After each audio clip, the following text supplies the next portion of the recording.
Good morning friends, मैं रमाकांत शर्मा और मैं श्री कृष्णा कॉलेज मनोरपुर की ऑनलाइन क्लासेस में आपका स्वागत करता हूँ। ठीक है, और आज हम स्टार्ट करेंगे बीएससी थर्ड ईयर के टॉपिक से। लास्ट जो टॉपिक था उस टॉपिक में हमने बेंथम और होकर की प्राकृतिक वर्गीकरण प्रणाली का अध्ययन किया था। आज हम स्टडी करेंगे एंगलर और पेंटल की वर्गीकरण प्रणाली, जो मुख्य रूप से आइकलर पर ही आधारित है, इसलिए कुछ किताबों में इसे आइकलर की वर्गीकरण प्रणाली भी कहा गया है। लेकिन यहाँ पर हमारे प्लस सिलेबस में एंगलर और पेंटल की वर्गीकरण प्रणाली है, इसलिए हम इसी का अध्ययन करेंगे। ठीक है, तो स्टार्ट करते हैं एंगलर और पेंटल की वर्गीकरण पद्धति के साथ। ठीक है, तो एंगलर और पेंटल की जो वर्गीकरण पद्धति है, नाम से पता चल रहा है किसने दी है, एंगलर और पेंटल ने। कब दी? सन 1911 में। इस वर्गीकरण पद्धति का जो प्रतिपादन किया गया था, वो प्रतिपादन कब किया गया? सन 1911 में। ठीक है, और इन्होंने अपने जितना भी पादपों का वर्गीकरण किया था उस समय तक, या फिर जितने भी पादपों के बारे में शोध की थी, उस शोध को इन्होंने एक ग्रंथ में प्रकाशित किया। किसमें प्रकाशित किया? एक विशेष प्रकार के ग्रंथ में। और यह इतना बड़ा ग्रंथ था कि इस ग्रंथ का लेखन कार्य लगभग 22 वर्ष तक चला था। ठीक है, कब तक चला? 22 वर्ष तक। और इसका नाम क्या था?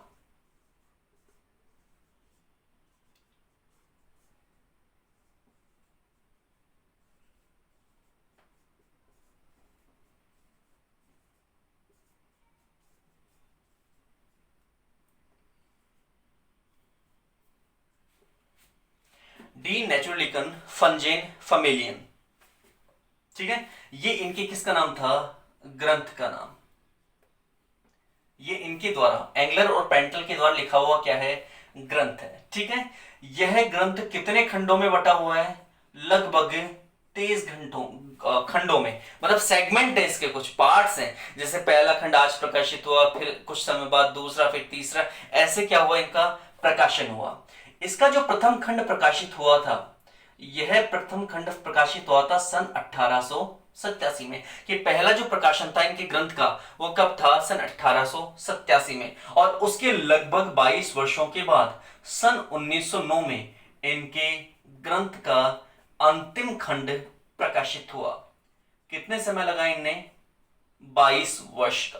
तो 22 वर्ष के 22 वर्ष के समय के पश्चात सन 1909 में एंगलर और पेंटल ने इस ग्रंथ को क्या किया? समाप्त किया।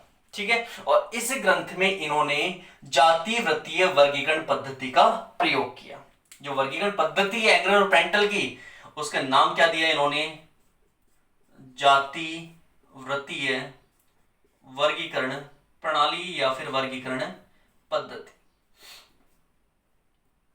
इंग्लिश में कहते हैं फाइलोजेनेटिक क्लासिफिकेशन। फाइलोजेनेटिक है क्लासिफिकेशन। ठीक है, अब इस क्लासिफिकेशन में कहना क्या चाहते हैं या क्या बताना चाहते हैं?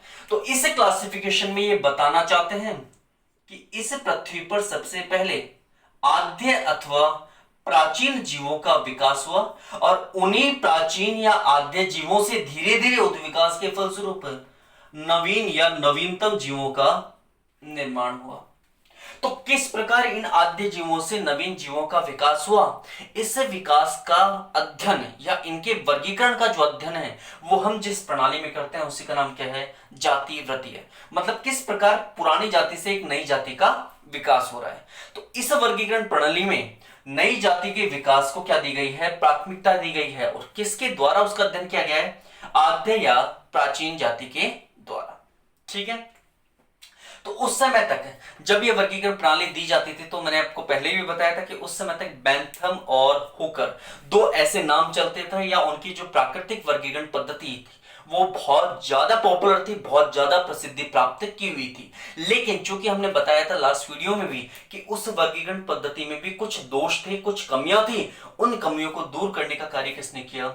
एंगलर और पेंटल ने। ठीक है, तो एंगलर और पेंटल ने सन 1911 में ये पद्धति दे दी। किस ग्रंथ का विकास किया है, किस ग्रंथ का निर्माण किया? डी नेचुरलिकन फंजेन फैमिलियन। ठीक है, इस ग्रंथ को लिखने में या फिर इस ग्रंथ को पूर्ण करने में उन्हें लगभग 22 वर्ष का समय लगा। पहला जो प्रकाशन आया था वो आया था सन 1887 में, और अंतिम जो प्रकाशन आया था वो आया था सन 1909 में। तो टोटल समय लगा 22 वर्ष का। और इसी प्रकाशन के अंतर्गत उन्होंने अपनी प्रणाली का क्या नाम दिया? जाति वृत्तीय वर्गीकरण प्रणाली। ठीक है, क्या नाम दिया? जाति वृत्तीय वर्गीकरण प्रणाली। और इस प्रणाली में उन्होंने पौधे के जाति वृत्तीय विकास के बारे में अध्ययन किया कि किस प्रकार प्राचीन या आद्य पौधों से नए पौधों का विकास हो रहा है।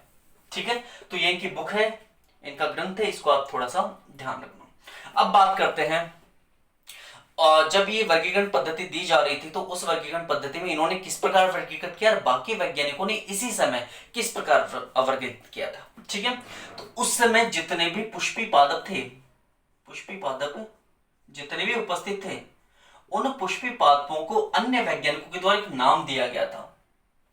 क्या नाम दिया गया था? एम्ब्रियोफाइटा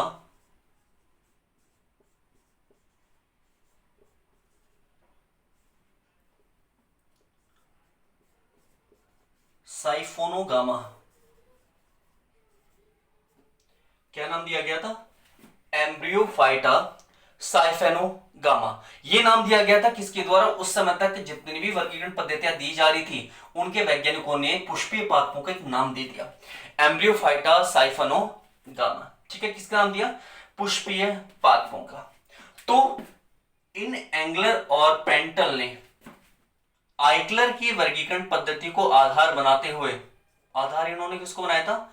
आइकलर की वर्गीकरण पद्धति को। तो इन्होंने आइकलर की वर्गीकरण पद्धति को आधार बनाते हुए पुष्पी पादपों को दो भागों में विभाजित कर दिया।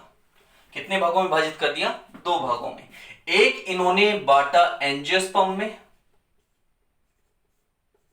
यानी कि आवर्तबीजी पादपों में, और एक इन्होंने बांटा जिम्नोस्पर्म में, मतलब अनावर्त बीजी पादपों में। इन्होंने पौधों को दो भागों में या दो पार्ट्स में डिवाइड कर दिया। किस किस में?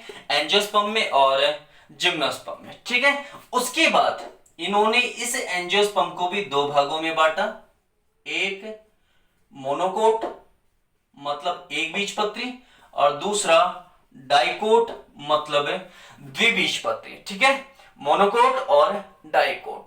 यही इसकी सबसे बड़ी कमी थी, सबसे बड़ा जो दोष था इस वर्गीकरण पद्धति का वो यही था। एंगलर और पेंटल कहते हैं कि एंजियोस्पर्म जो पादप है उन पादपों में सबसे पहले किसका विकास हुआ? मोनोकोट का, और उसके बाद किसका विकास हुआ? डाइकोट का। यानी कि पहले पृथ्वी पर या प्रकृति में मोनोकोट विकसित हुए, उसके बाद उनसे विकास हुआ किसका? डाइकोट का, जो जीवाश्मीय प्रमाणों के अनुसार बिल्कुल गलत है। अगर जीवाश्मीय प्रमाणु को आधार बनाया जाए तो हमें पता चलता है कि पहले विकसित हुए थे डाइकोट और उनमें कुछ परिवर्तन के फलस्वरूप कौन विकसित हुए हैं? मोनोकोट। ठीक है, तो जीवाश्मीय प्रमाणु के आधार पर यह चीज पता चली है, इसलिए इस वर्गीकरण पद्धति का सबसे बड़ा दोष किसने माना गया है? इसी बात को। ठीक है, उसके बाद इन्होंने क्या किया? इन्होंने इस डाइकोट को भी आगे विभाजित किया। पहला एक वर्ग बताया इन्होंने आर्किक्लेमाइडी,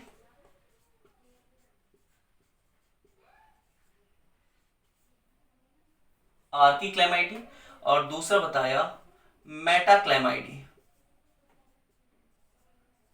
ये परिदल के आधार पर इन्होंने बता दिया कि इनमें परिदल हो भी सकते हैं, नहीं भी हो सकते, दो दो चक्रों के रूप में पाए जाएंगे। इनमें परिदल होंगे, कंफर्म होंगे, और वो दोनों चक्रों के रूप में पाए जा सकते हैं, जो पृथक भी हो सकते हैं और संयुक्त भी हो सकते हैं। लेकिन इन्होंने कहीं भी मोनोक्लेमाइडी नाम का प्रयोग नहीं किया। जो कृत्रिम समूह था बेंथम और उकर के अनुसार, याद होगा आपको वर्गीकरण, तो वो जो कृत्रिम समूह था मोनोक्लेमाइडी वो इनके द्वारा प्रयुक्त नहीं किया गया है। ठीक है, ये इसका सबसे बड़ा गुण था। तो दोष भी थे, कुछ गुण भी थे, कुछ अच्छी बातें थी, कुछ बुरी भी बातें थी, लेकिन एक तरह से ये था कि बेंथम और हुकर की वर्गीकरण पद्धति एक तरह से सही थी इसके कंपैरिजन में। ठीक है, मैं अपना व्यू दे रहा हूं, बाकी नहीं है। लेकिन यह है कि इन्होंने कृत्रिम समूह जो मोनोक्लेमाइडी प्रयोग किया गया था बेंथम और हुकर के द्वारा, उसका प्रयोग इन्होंने नहीं किया है, बल्कि इन्होंने दो का प्रयोग किया है, पहला आर्किक्लेमाइडी और दूसरा मेटाक्लेमाइडी।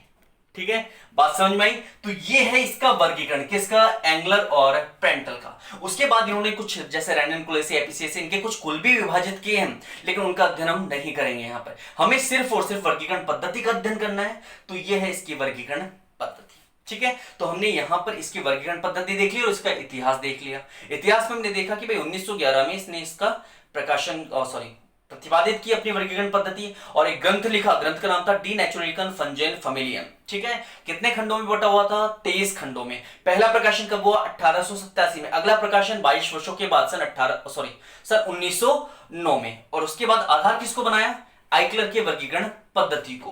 पुष्पी पादपों को उस समय क्या नाम दिया जाता था? एम्ब्रोफाइटा साइफेनोगामा। और उन्होंने पुष्पी पादपों को कितने भागों में बांटा? 2 भागों में, एंजियोस्पर्म और जिम्नोस्पर्म। एंजियोस्पर्म को 2 भागों में बांटा, मोनोकोट में और डाइकोट में। डाइकोट को पुनः 2 भागों में बांटा, आर्किक्लेमाइडी और मेटाक्लेमाइडी में। यहां तक बात समझ में आ गई? तो ये था एंगलर और पेंटल का वर्गीकरण। अब उसके बाद देखते हैं सबसे पहले इस वर्गीकरण पद्धति के गुण, कि इसमें क्या क्या अच्छी बातें थी, क्या क्या इसके गुण थे। ठीक है, तो सबसे पहले देखते हैं एंगलर और पेंटल की वर्गीकरण पद्धति के गुण। तो एंगलर और पेंटल की जो वर्गीकरण पद्धति थी उसका पहला गुण यह था कि इन्होंने पादपों का वर्गीकरण किस आधार पर किया है? उद्विकास के आधार पर किया है या फिर जातिवृत्तीय विकास के आधार पर किया है। यानी कि इनके अनुसार पहले प्रकृति में कवक या शैवाल आए होंगे और उन कवक या शैवालों से ही किसका विकास हुआ है? पुष्पी पादपों का। ठीक है, तो ये इसका क्या था? एक गुण था। अच्छी बात इन्होंने यही बताई। अगर आर.एच. व्हिटेकर का वर्गीकरण भी देखते हैं तो हम जहां पर प्लांटी लिखते हैं तो प्लांटी से पहले किसको लिखा गया था? कवक को लिखा गया था। इसका मतलब ये सही कहते हैं इस चीज को कि सही है कि कवक या शैवालों के द्वारा किसका निर्माण हुआ है? पुष्पी पादपों का निर्माण हुआ है। ये बात समझ में आ गई? दूसरी बात, बैंथम और होकर क्या करते हैं? बैंथम और होकर डाइकोट और मोनोकोट के बीच में जिम्नोस्पर्म को रखते हैं। भाई बैंथम और होकर ने क्या किया था? बैंथम और होकर ने एक तरफ लिखा था डाइकोट और दूसरी तरफ लिखा था मोनोकोट और बीच में किसको रखा था? जिम्नोस्पर्म पादपों को, जो एक तरह से सही नहीं था। लेकिन इन्होंने क्या कर दिया? जिम्नोस्पर्म को अलग ही कर दिया, डाइकोट और मोनोकोट को अलग कर दिया और जिम्नोस्पर्म को अलग कर दिया। तो इन्होंने जो मोनोकोट और डाइकोट के बीच में रखा हुआ जिम्नोस्पर्म था उस जिम्नोस्पर्म को क्या कर दिया? अलग ही स्थिति प्रदान की है। ये भी इनकी क्या थी? एक अच्छी बात। इसके बाद अगर बात की जाए तो बैंथम और हुकर ने एक कृत्रिम समूह का प्रयोग किया था जिसे मोनोक्लेमाइडी कहा गया था। मोनोक्लेमाइडी का एंगलर और पेंटल के द्वारा कहीं भी कोई वर्गीकरण नहीं किया गया था। बैंथम और हुकर की एक कमी भी थी कि उन्होंने कृत्रिम समूह मोनोक्लेमाइडी का प्रयोग किया है, लेकिन यहां पर एंगलर और पेंटल के द्वारा कहीं भी मोनोक्लेमाइडी का प्रयोग नहीं किया गया है, बल्कि यहां पर आर्किक्लेमाइडी और मेटाक्लेमाइडी का प्रयोग किया गया है। ठीक है, तो ये थे इसके कुछ गुण। और अच्छी बात क्या थी इसकी? कि हाँ, वास्तव में इसने कुछ सही करने का प्रयास किया। अगर हम बात करते हैं इसके दोषों की, तो एंगलर और पेंटल पद्धति के दोष क्या क्या हैं? पहला दोष, सबसे इंपॉर्टेंट दोष, ये मोनोकोट को डाइकोट से पहले रखते हैं, जबकि वास्तव में पहले कौन सा आना चाहिए? डाइकोट, और उसके बाद कौन सा आना चाहिए? मोनोकोट। किस आधार पर? जीवाश्मीय प्रमाणों के आधार पर। अगर जीवाश्मीय प्रमाणों का अध्ययन किया जाए तो जीवाश्मीय प्रमाणों के आधार पर यह पता लगता है कि डाइकोट जो है वो आद्य है, वो प्राचीन है, जबकि मोनोकोट नवीनतम है। जबकि एंगलर और पेंटल क्या करते हैं? ये कहते हैं कि मोनोकोट आद्य है जबकि डाइकोट क्या है? नवीनतम है। तो ये क्या था? इनका एक दोष था। ठीक है, इसके अलावा ये क्या कहते हैं? अपनी जितनी भी वर्गीकरण पद्धतियां देते हैं इसमें जातिवृत्तीय विकास को आधार मानते हैं, और उस जातिवृत्तीय विकास में क्या कहते हैं? कि जितने भी परिदल पुंज वाले पौधे थे उन परिदल पुंज वाले पौधों से द्विपरिदल पुंज वाले पौधों का विकास हुआ। द्विपरिदल पुंज वाले पुष्पी पौधों का क्या हुआ? विकास हुआ, जो भी एक तरह से गलत है। अगर जीवाश्म प्रमाणों को देखा जाए तो द्विपरिदल से किसका विकास हुआ है? परिदल पुंज वालों का विकास हुआ है। ठीक है, इसके अलावा अगर देखा जाए तो इन्होंने ये कहा कि जितने भी युक्ता अंडपी अंडाशय वाले पुष्पी पौधे हैं, युक्ता अंडपी अंडाशय वाले जितने भी पुष्पी पौधे हैं उन सब से सीमांतीय या फिर केंद्रीय बीजांडान्यास वाले पौधे का विकास हुआ है। जबकि इसका उल्टा होता है कि सीमांतीय या केंद्रीय बीजांडान्यास वाले पौधों से किसका निर्माण होता है? युक्ता अंडपी वाले पौधों का निर्माण होता है। इसके अलावा ये कहते हैं कि एक लिंगी पुष्प वाले पौधों से किसका निर्माण हुआ है? द्विलिंगी पुष्प वाले पौधों का निर्माण हुआ है। जबकि हुआ क्या है? द्विलिंगी जो पुष्प वाले पौधे हैं उनसे किसका निर्माण हुआ है? एक लिंगी पुष्पों का। तो ये क्या है? इसके दोष हैं। ठीक है, तो कुछ गुण भी हैं लेकिन कुछ दोष भी हैं। दोष में डाइकोट को पहले रखना चाहिए था और मोनोकोट को बाद में रखना चाहिए था, बट इन्होंने मोनोकोट का पहले रखा, डाइकोट को बाद में रखा। इसके अलावा परिदल पुंज वाले से द्विपरिदल का निर्माण बता रहे हैं, युक्तांडपी से समांती और केंद्रीय का निर्माण बता रहे हैं, और एकलिंगी पौधों से द्विलिंगी पुष्पी पौधों का निर्माण बता रहे हैं, जो एक तरह से इनकी क्या है, सबसे बड़ी कमियां है। सबसे बड़ी कमियां यही है 4 इनकी, ठीक है, सबसे बड़ी कमी, जिसके फलस्वरूप क्या हुआ है, ये वर्गीकरण पद्धति भी धीरे धीरे क्या हो चुकी है, समाप्त हो चुकी है। उसके बाद कुछ नई वर्गीकरण पद्धतियों का विकास हुआ है और उन वर्गीकरण पद्धतियों में इन सभी वर्गों को सामान्य रूप से व्यवस्थित क्रम में व्यवस्थित किया गया है, और उस व्यवस्थित करने का एक विशेष रूप से जो सार्थक प्रयास किया गया है, वो सार्थक प्रयास किया गया है 2 संस्थाओं के द्वारा, एक ICBN international code of botanical nomenclature और एक BSI, दूसरी संस्था का नाम है BSI botanical survey of India. वैसे इंडिया में की रेफरेंस में बात कर रहा हूं BSI के संदर्भ में, तो कि इंडिया में जो है वर्गीकरण पद्धतियों को सही करने का, सार्थक करने का प्रयास BSI करता है, बॉटनिकल सर्वे ऑफ इंडिया, और अगर विश्व की बात की जाए तो वहां पर कौन करता है, ICBN international code of botanical nomenclature. ठीक है, तो ये थी आपकी आज एंगलर और पेंटल की वर्गीकरण पद्धतियां।